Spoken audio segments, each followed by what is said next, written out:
Hey, Nashvillians. Welcome to the You Matter Nashville podcast, the place where every story we share is a celebration of you, the heartbeat of our community. I'm Jason Hoover, delighted to be one half of your hosting duo. And I'm Mindy Hoover, joining you alongside Jason to bring you the stories of inspiring individuals and unsung heroes making a positive impact right here in our hometown. Every episode is about passions, dreams, and actions that stitch together the Middle Tennessee community. So if you're looking to get inspired by the good happening around us, or if you want to hear from the change makers who believe, just like us, that you matter, then hit that follow button on your favorite podcast platform. And if you are looking to make a move in the Middle Tennessee area, Mindy and I are real estate professionals and would be honored to serve you with excellence. Now, let's dive into another episode of You Matter Nashville. Welcome to You Matter Nashville, where we love interviewing community heroes making an impact right here in the Middle Tennessee area. I'm Jason Hoover. And I am Mindy Hoover, and I'm so glad to have our next guest with us. We have Amy Saffell with Able Youth, and we can't wait to hear your story. Hi, I'm so glad to be here. Hey, Amy. Hey. Thank you for taking time to join us today. And you have a wonderful, wonderful organization that we are just learning about, and can't wait for everybody to hear about it.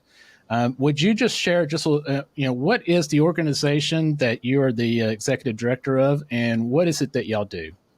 Yeah, we are Able Youth, and we help kids with physical disabilities learn how to be independent using adaptive sports. And so we have all kinds of programs. We have two wheelchair basketball teams that travel. We have teams that do adaptive sports meets. We have a yearly independence camp. We do monthly Super Sports Saturdays. We'll do road races here in town. And we help kids learn what they can do in life through adaptive sports. And that even branches out into other areas of life. But through participation, they learn what they can do in life. That's great. And so, I grew up with a therapist. My mom was an OT. So, just going and doing that can be so boring for a kid. So having something like this where they are doing sports that is integrated kind of like with their therapy, with their skills and the building of their skills. And I think it's so important for our kids to realize when they go to therapy and they do things that actually is helping them in real life. Sometimes, like you said, when they're in a therapy session and they're just in a room doing certain things, they don't realize that it really does have implications for their everyday life. Right. And that makes them be able to do things that they actually do want to do in a regular setting. And motivates them to do Absolutely. their therapy. Well, the closest I can relate to that is I hate working out. Like, I don't just dislike working out. I just really hate it, but I do it when I need to. But I love sports. I love, going out in sports, and you get great activity. And she's laughing at me. I don't know what's going on, but. And I think it's important to make it fun because, another part of our program is making sure that our kids stay physically active. That's so important for everybody, but especially for kids with disabilities who may spend more of their time sitting. Well, you can definitely be active sitting. Right. But you want to make it fun so that people actually do want to do it. Yeah. And so I think I definitely agree. Kids usually latch on to a certain thing and we, let them go and let them learn. So, yeah. So in what you were saying that some of the things that you do, which is a lot, by the way, you said road races. So what is that? So here in town, there's 5Ks all the time or 10Ks, and we have some kids that have done half marathons and marathons, and you can participate in that as a wheelchair user, just like anybody else. And so we encourage kids to do that. Sometimes we have races that we are beneficiaries of or involved in some kind of way. Okay. And we take a group of kids to be able to do that. And, they love it. I think it's great for them to have some kind of competitive thing that they can do, but they can also have their own goals.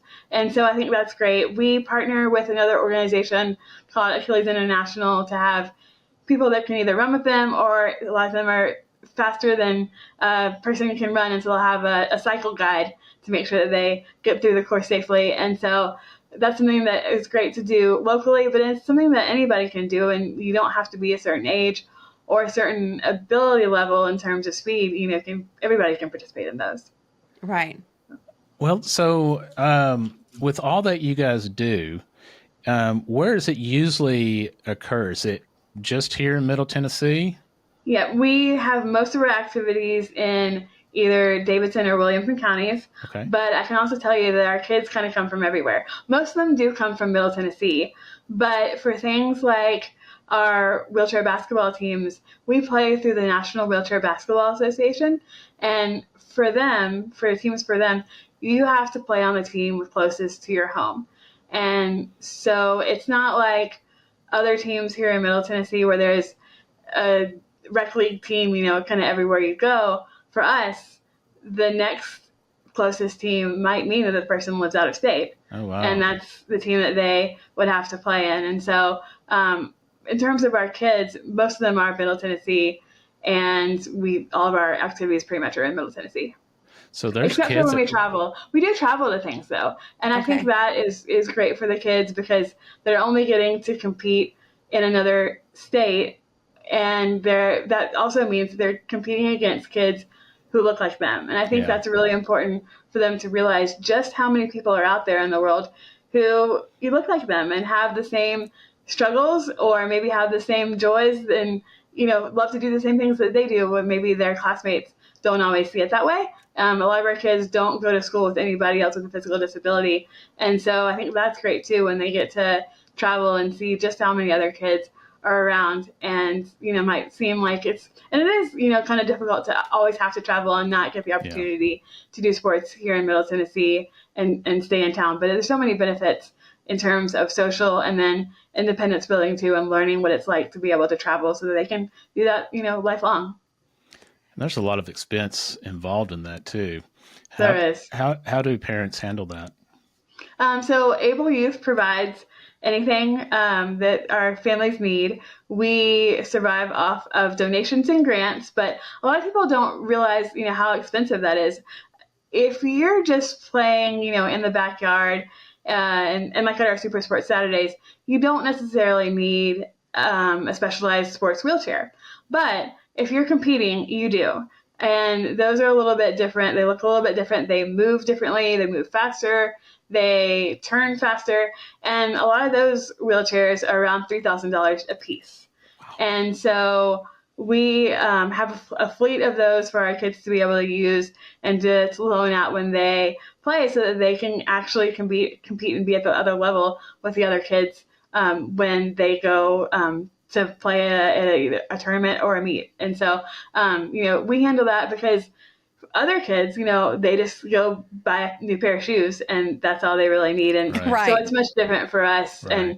And insurance doesn't pay for any of those chairs at all. And so we do the fundraising so that our kids can play. And then they're all loaned out. So then if their kid grows, which inevitably they will, they haven't spent that $3,000 for something they can only use for a year. That chair comes back in our fleet, and another kid changes who is growing goes and gets to use that chair, and they get to use another one.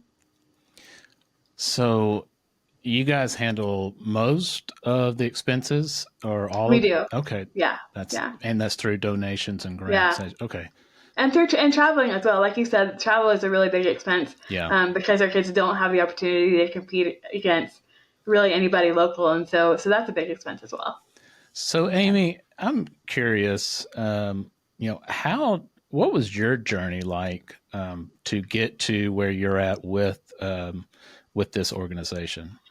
Yeah, so you can't necessarily tell right now, but I have spina bifida, and I was born with a disability. Spina bifida is something you're born with, and so I've used a wheelchair my whole life. I grew up in Atlanta, and I was really fortunate to grow up where I did because being in Atlanta, that meant that just by virtue of population, that there were a lot of other kids with disabilities, specifically also with spina bifida like me. And so I actually made my first friend with spina bifida when I was not even old enough to know what a friend was. And so I grew up with that already kind of ingrained in me. And I didn't realize until like much later into my adult life that that's not really that common, that a lot of kids grow up and they don't necessarily see or know anybody else with a disability, and then that means that they don't necessarily know what is possible for them as kids or for their future. And that was not my story at all. I always had friends with disabilities. I always knew adults with spina bifida or just with disabilities in general. I grew up being involved in sports from a very young age in Atlanta. If anybody knows Atlanta at all, tennis is really big in Atlanta. And so I started playing tennis when I was very young. And that also meant that I saw adults that played tennis from when I was very young. And so I always knew that people with disabilities could play sports, but they could also drive, and they could get married, and they could go to college, and they can, live away from home and do all these things. And so to me, that's just how I grew up. I never knew any differently, that maybe the outside world didn't necessarily understand that people with disabilities could do these things. And so for me, that was just normal. And so I grew up, like I said, playing tennis, and then I did some horseback riding, and those were my sports when I was very young. But then when I was going into the ninth grade, the 1996 Paralympics came through. And so Yes. from that age, then, I mean, I saw thousands of people from around the world with disabilities, and I got to be in the opening ceremonies. That is And so cool. just that was just a great experience for me. That's And awesome. yeah, it was so fun. And so, I learned so much about just even other countries and people with disabilities in other countries as well. And out of that, there were some other programs that were added in Atlanta for adaptive sports. And two of those were centered around kind of multi-sport groups. And one of those was a group that had teams in a bunch of different counties, and most counties in Georgia, and they all played together. So we would play wheelchair handball in the fall, and then we would play wheelchair basketball in the spring. And so that was a great experience for me, because I got to know, again, so many other kids with disabilities that were my peers, and it was wonderful. And so that was great, and just got to do so many things through those organizations. And then after that, I went to school at Furman in South Carolina. That was where I went to college, and it was so weird, because I went from where there was lots of other people with disabilities, and I didn't really give a second thought to what Greenville might be like. But I think I saw 3 other wheelchair users the entire time I was in my 4 years of college. Huh. And That was a that change. was such a change. It was, I mean, I don't even think I comprehended what that change would be like until it happened. And so that really gave me the knowledge that my story wasn't necessarily like everybody else's. But I'm so glad, I had that experience of growing up and being around so many people with disabilities, and just their experience in thinking of, like, people didn't even know anything people with disabilities could do. So that was super interesting. And then after that, I moved here. I wanted to be in the music industry, which I was. I worked for a record label for 12 years. And if you know the music industry, there are lots of layoffs all the time. And it took a long time, actually. But I get hit with one of those. And I had been volunteering for Able Youth the whole time. I knew, after not having that experience of being around people with disabilities, that I really wanted that. And I knew that my childhood was really enriched by being around so many adaptive sports, being around other kids with disabilities, that I wanted that to be something that I got involved in when I moved to Nashville. And so I did that. And when I got laid off from my job, it turned out that the founder, who was the only other executive director in the history, was looking to retire. And it just kind of worked out that I got to take on the role as the next executive director. So that was really great, and I've really enjoyed it. I've also gotten to do some adaptive sports of my own here in Nashville. I am the leader of the adaptive rock climbing group here in town that includes our kids, which is, it's great, because I can do stuff now as an adult that also includes our kids. And so I think that's beneficial for everybody, as they learn what they can do as an adult as well. And then I do road racing through participation in the Achilles International group as well. And that's also the group that our kids are involved in. So I've really always been involved in adaptive sports, and it's always been great for me. And so now I'm able to participate and lead other kids in doing that as well. Perfect timing. Yeah, perfect. It all worked out. So who was the one that started it? So Rick Slaughter is the founder of Able Youth, and Okay.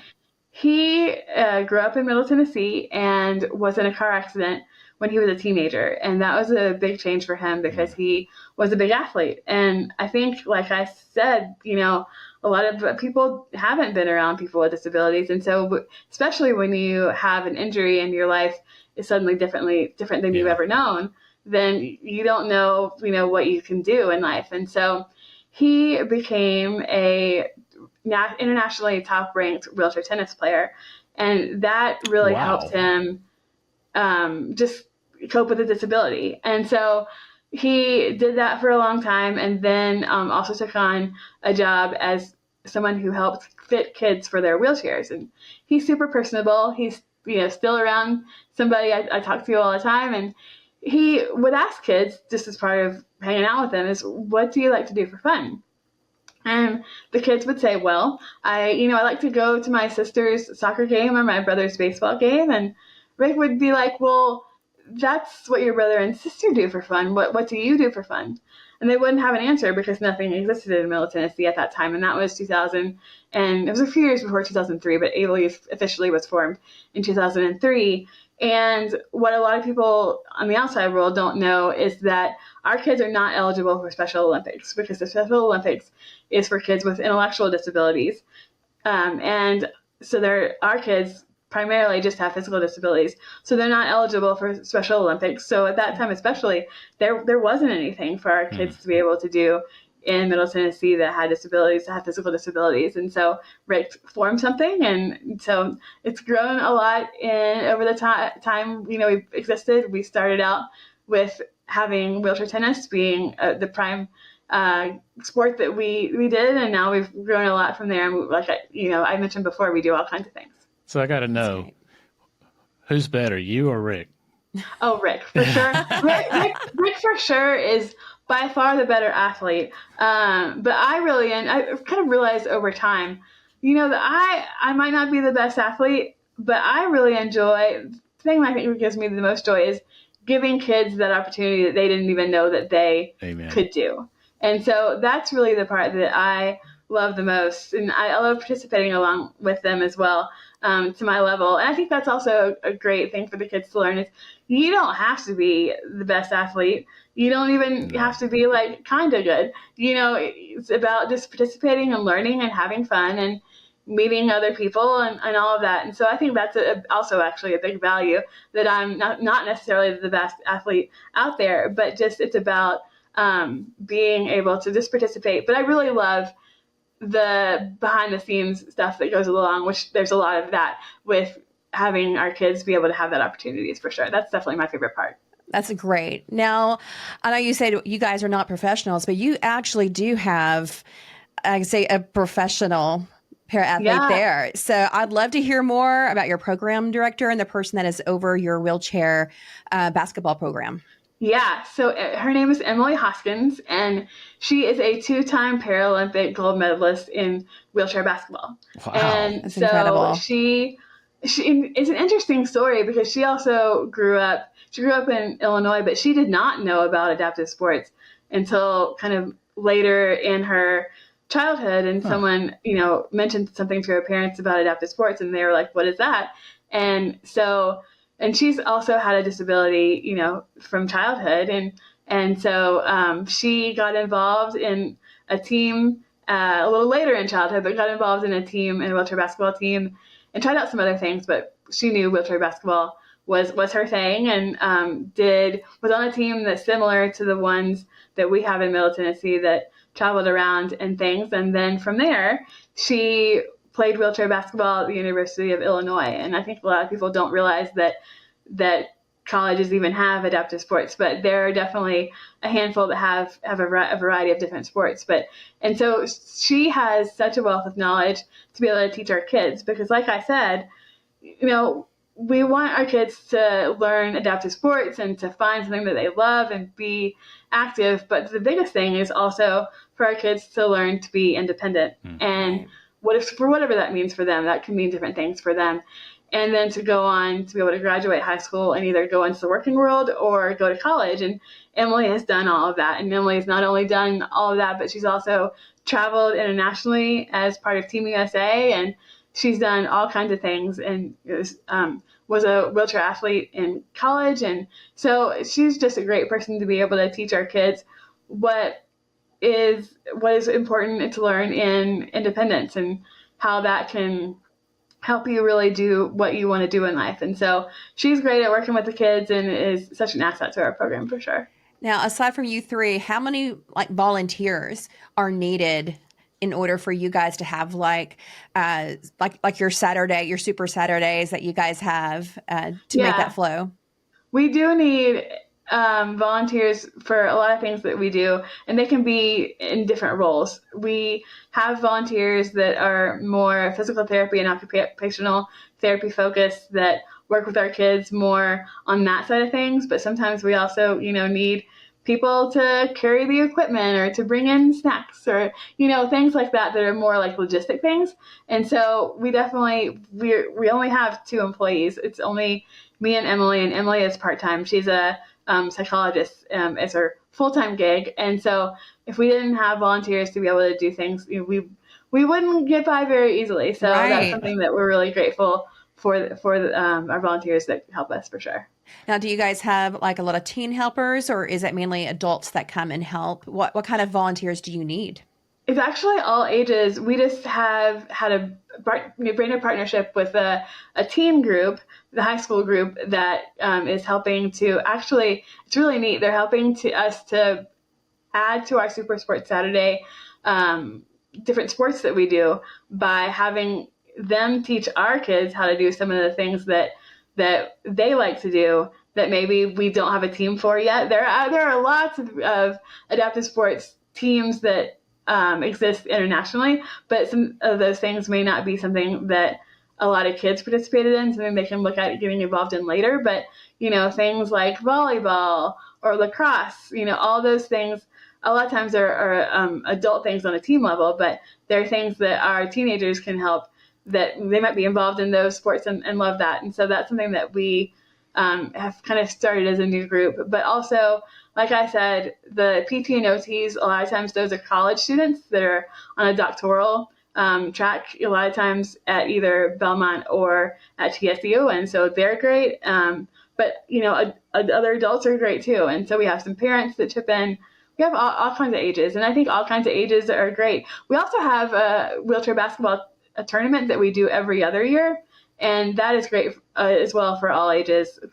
We have a lot of different roles in those. And sometimes kids that are involved in sports, especially like on the high school level, will want to be either timekeepers or scorekeepers and things like that. So I think it's a great opportunity for our volunteers to come, and also because a lot of times they might not have been introduced to wheelchair sports either. And so that might be their first opportunity to learn, what our kids can do as well. So how do they progress? I know you start at a young age and they kind of move through the program. So how do they kind of start out and then progress on?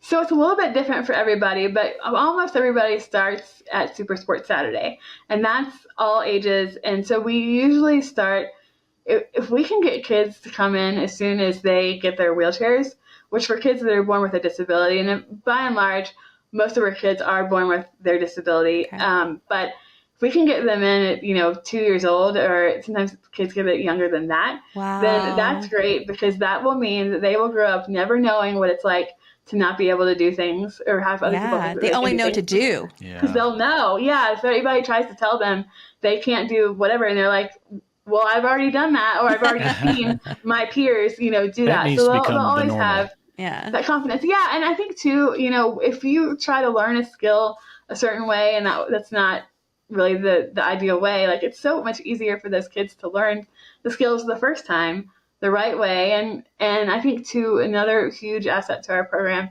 is that our kids learn from one another.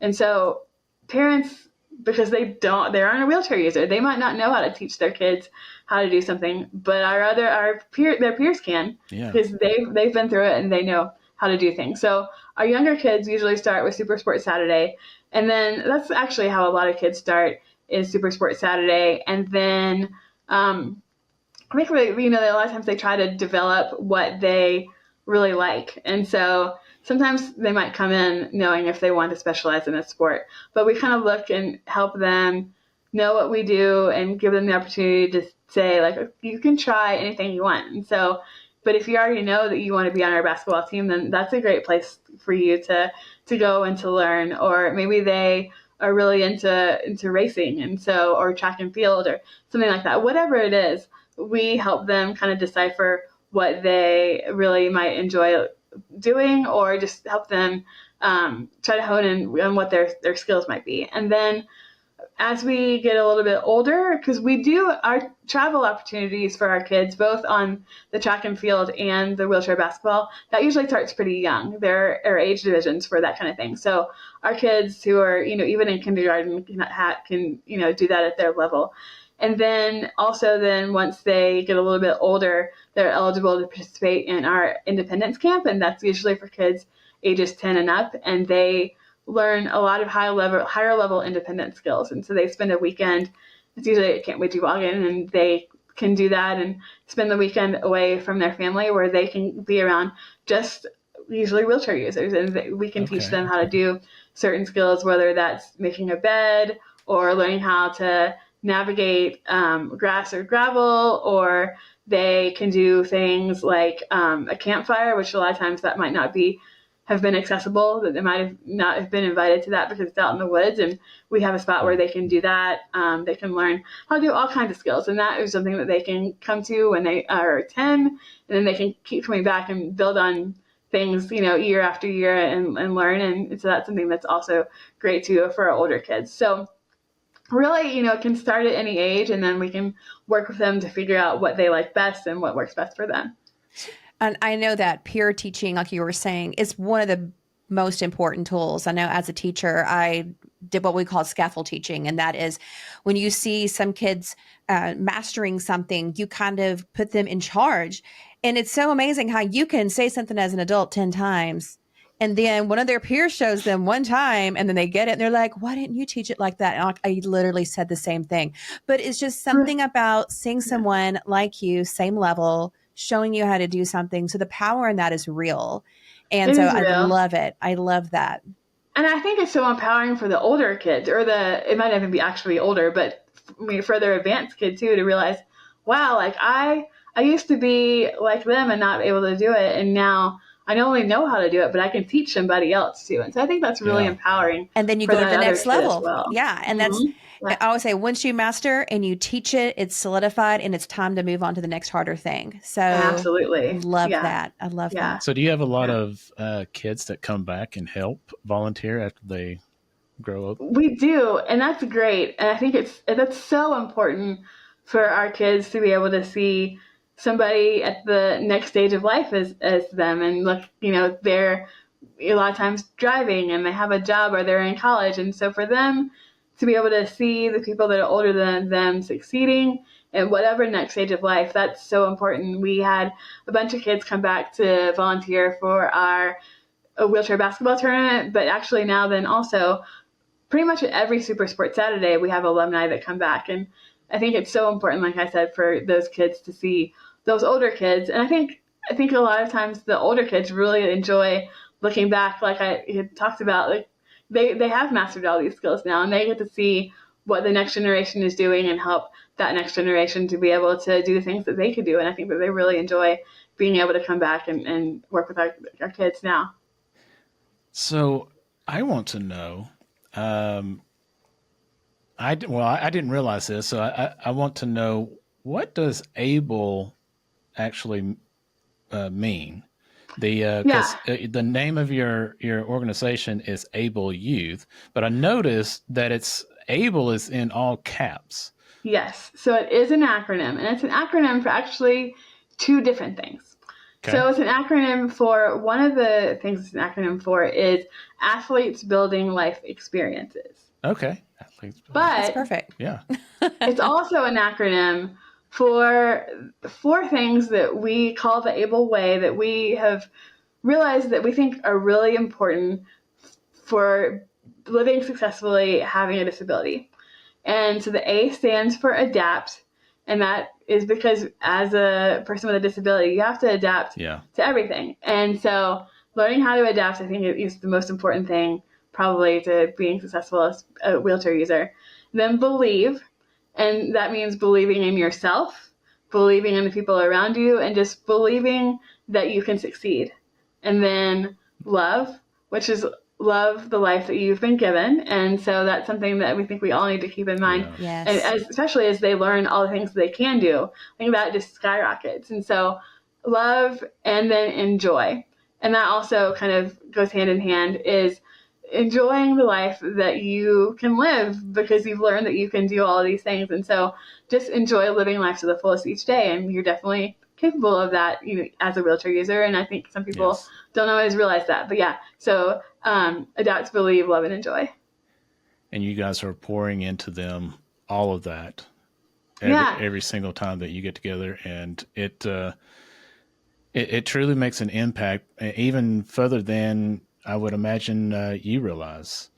I hear stories all the times of parents saying some way that they were impacted, and I was like, you're like, I didn't even know that they were listening, or I didn't even know that the kid really paid attention. And so it really does impact everybody in a lot of different ways. We have one kid who plays collegiate wheelchair basketball at Auburn, and his family told me that it was because of him going to be on different college campuses, because a lot of times either our wheelchair basketball tournaments might be on a college campus, or the track and field meets that we go to, a lot of times they might be on a college campus. And so he wasn't even really looking at that college. It was just realizing that he could navigate a college campus successfully, Yeah. and that Takes he that was fear starting away. to realize that he could go away to college. And, especially also as he learned adaptive sports skills, this is somebody, and adaptive independent skills, this is somebody who joined our program when he was 4 years old. And so Wow. he was with us the whole time. And like I said, now he is at Auburn and playing wheelchair basketball. But I didn't know for the longest time. His mom said, it was because he had his opportunities to travel and be on college campuses that really made him realize, hey, I could do that, And so really things happen all the time. We also, on the other end of the spectrum, we have our kids who are our very youngest kids, and they come at 2 years old, and they're just having fun, and sometimes they don't even necessarily participate that much because they're just a little bit overwhelmed, or you don't even really know like how it went, or you think like, did they even have fun, or did they learn anything? And then their parents will tell me the next time, immediately my kid pushed their wheelchair better than I've ever seen them push it, Yes. because they saw somebody else older do it. And because a lot of those kids, they've never met anybody else who's a wheelchair user. And so for them to suddenly be around, a dozen other kids or even adults that use a wheelchair, that just absorbs in them. They And did it. They get it. Yeah. They get it. Yeah. So it really helps them mentally and emotionally, as well as the physical aspect. They're building those muscles, but they're also opening up their mind to what they can do and building that emotional support that they need. Absolutely. So that's Yeah. beautiful. It's kind of crazy. I think a lot of times, even in the medical field, hasn't caught up to not giving parents, doom and gloom when they share their diagnosis. Yeah. And I think the internet can help, or it can not help in that aspect as well. And so a lot of times they either, their parents has been told, or maybe they have been told, or maybe their kid, hasn't even lived long enough to experience, one way or another, if they're only two, that they, learn so much about what they can do when maybe they've been taught or just have the perception of what they can't do. And so that is great. And I think it's also great for the kids to be able to make friends with kids who are just like them. Yes. I think that helps with their mental health so much, because when you're just not around anybody with a disability, things will get frustrating. And it may not be like, it may be seemingly trivial things. It might have been in like, can you believe that there wasn't a curb cut and a ramp for me to get into somewhere, so I couldn't participate in, whatever activity? and they might think that they're the only one, and they share that at Able Youth, and everybody else raises their hand and say, nope, that's happened to me too. And so I think that is so Comforting. great for them to realize that they are not the only ones. Like I said before, they learn from one another how to do things, but really I think especially the mental health aspect of them realizing, I'm not the only ones in my circumstance. I have people that I can either commiserate with, or I can celebrate with, because we're able to do these things. And life might not always be great every day, because it's not for anybody, but when it's not, I have people I can talk to about that as well, who really do get it, much more than anybody else would be able to. On the flip side, actually, I have a cousin who had spina bifida. We grew up in a small rural town, farm town, pretty much.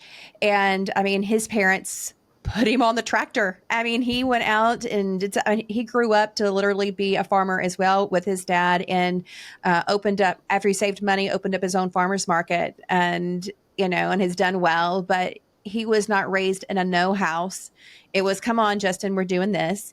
And, and was treated no differently. And It is so he was shocking fortunate. sometimes. Yeah. Yeah, it's shocking the different environments these kids are in, and sometimes it is kind of city dependent. Sometimes not being around other people with disabilities makes their family, more afraid and more shelter them. But sometimes it happens like you said, where if they're not around people with disabilities, they don't know that they shouldn't include them, Right. or the world might think they shouldn't include them. Right. So they do. And so it's so interesting. I think we do find a lot of times that our kids do the best whose families don't really do much for them.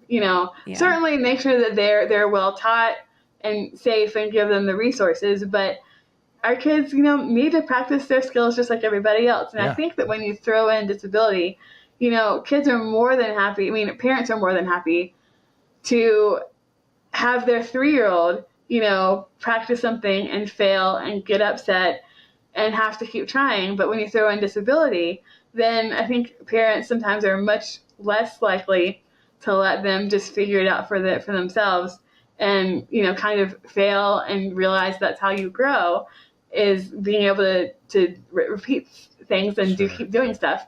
And so I just really think it's very interesting, the parents, and where the families kind of what their environment is. But I do think it's really, really helpful when families will let the kids just figure it out for themselves. Well, we talk about the impact that this program and you are having on these kids.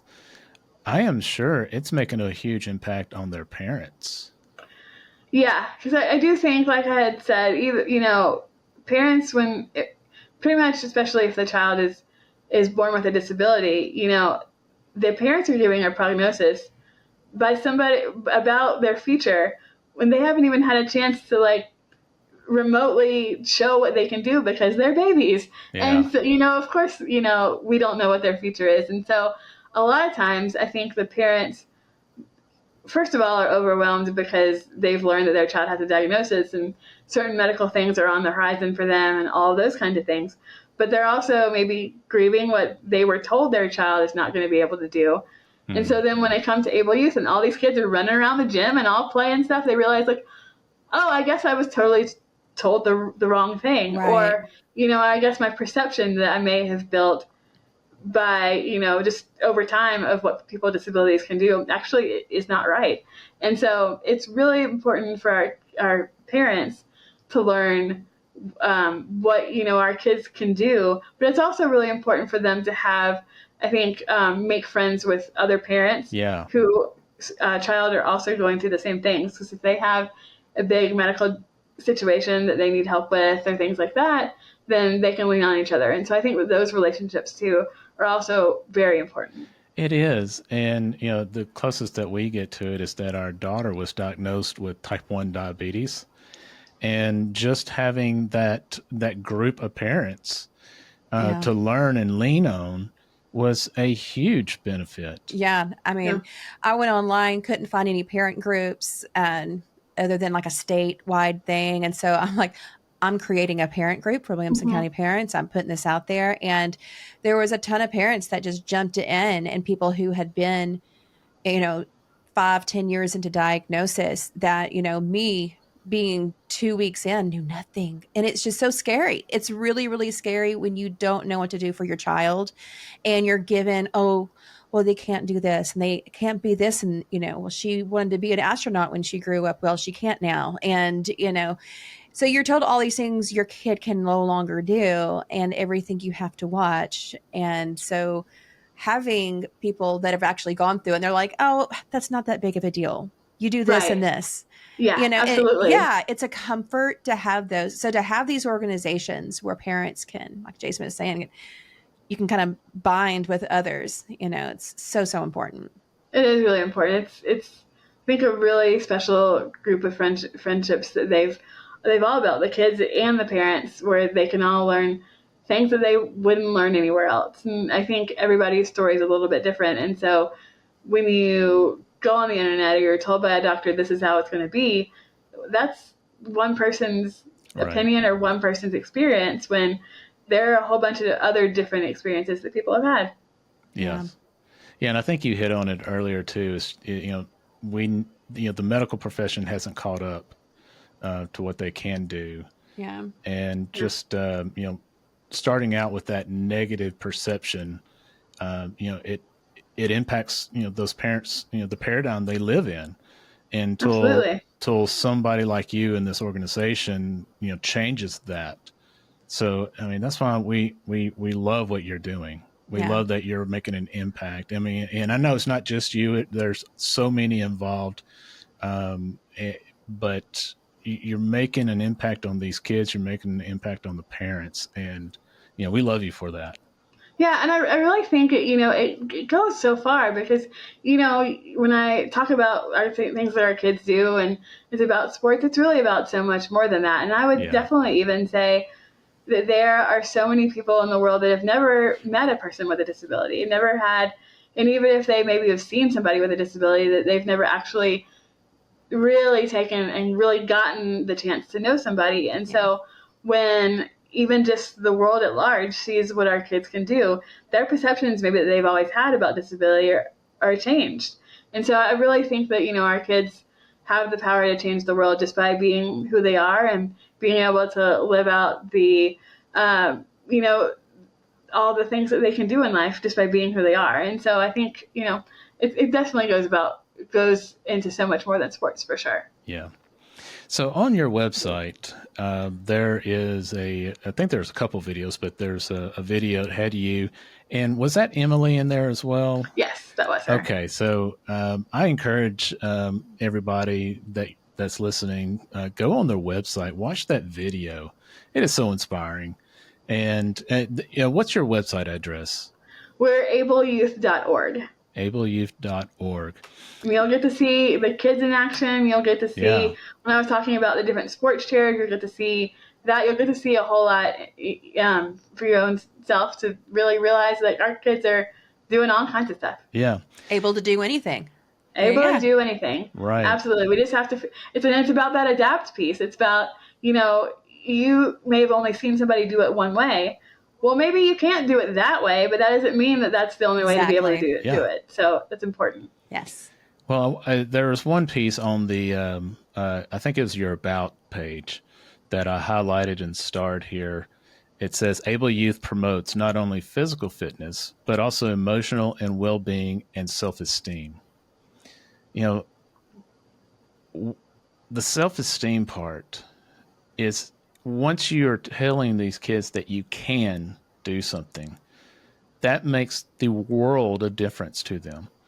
Absolutely. If you're living in an environment that you're told you can't, then that's what you're going to believe. So I love that you're flipping that script and you're saying, no, you can do this. Let me show you how.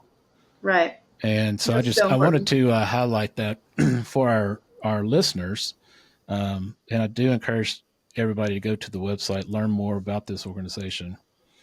Also on there is a way to donate and get involved. Do you mind expanding on that for us? Yeah, on the homepage of our website, there is a donate button. And then up at the top there is by the bar at the top. There's ways that you can donate. You can volunteer as well, or ways you can get in touch with us and ask any questions about volunteering. And so, if you would just reach out to us if you're interested in volunteering, that would be great. And then, like I said, the donate button is there. You can donate directly on our website. There is a mailing address where people can mail in a check if they wanted to do it that way. There's a couple of different ways. We're on Venmo, so all kinds of ways that you can donate as well. And are you a 501c? We are. Yeah, Okay. we are a 501c3 nonprofit. Perfect. So on the volunteer piece, the do you take like groups of people? Like if the group wants to volunteer?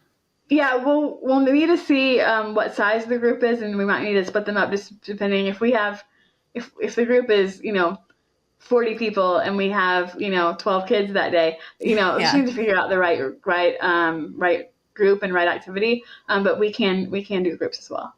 Perfect. Well, this has been so impactful to me, and I think one thing that you had shared, that it's about education. Yes. And Yeah. I think the more we're getting educated and learning, I'm understanding just how little we know, and I think that's where things need to change and educate the community on what these kids are capable of doing.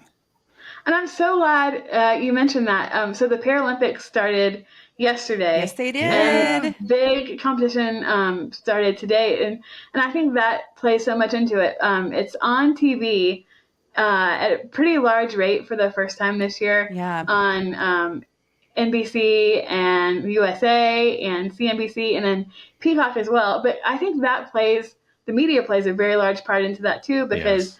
a lot of times not only are people not seeing people with disabilities in their everyday life, they're not necessarily seeing in the media as well. And so that's another thing people can do to familiarize themselves with people with disabilities is to watch the Paralympics these next 2 weeks, because I completely think you're right. I think people just don't know. They just, and if they've not seen people and not interacted with people with disabilities, they truly don't know what their capabilities are. And a lot of times, wrongly assume that things people can or can't do. And so I think that's super important. Exactly. And I think they did a great job this year promoting it during the Olympics, that it was coming up, and they kind of hyped it up, had them on there as well. So I think that kind of has played into this, and I guess this new charge up of Olympics. Like you said, it's the first time. Yeah. So this is kind of a big deal. So it was kind of neat to see them integrated like they were this year. So yeah, they've been on TV on like a recap show before, but this is really the first time that I've seen it like that, especially on the commercial side of it, where they have Olympic and Paralympic athletes together, and to really say like we're all athletes and we're all elite athletes, no matter what it looks like, if you're sitting, standing, whatever. That we're all elite athletes that are involved in the Olympics and Paralympics. So I love to see those athletes side by side for sure too. And we're big Olympic watchers, so I know we're going to be watching it off and on over the next, because it's the next week. 10 days. It's almost like a week and a half. Yeah. That's amazing. Well, I just want to say, Amy, thank you so much for coming on today. I have really enjoyed talking through all of this with you and educating me and on all the different types of activities you guys do and the way that you impact all these kids here in Middle Tennessee and beyond the borders for those that have to drive in. It's incredible that you are able to offer all of these activities for these children. Well, we love doing it, and we love to let people know, that we're out here and what we're doing. So thank you so much for having me. Yeah, absolutely. All right. Well, that's all for this episode. Thank you again so much, Amy. We appreciate you. We appreciate what you're doing and how you're pouring into this community and impacting everybody in a very positive way. That's why you're our community hero, and we thank you so very much.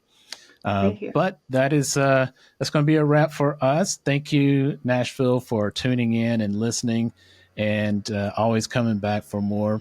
and just remember that there are so many people out here doing very, very big jobs that is making just positive impacts to these kids, to our community, and in every facet of our life. So please get educated, learn more, help more, and see what you can do. But that's it. Thank you, Nashville. Remember, we love you, and you always matter.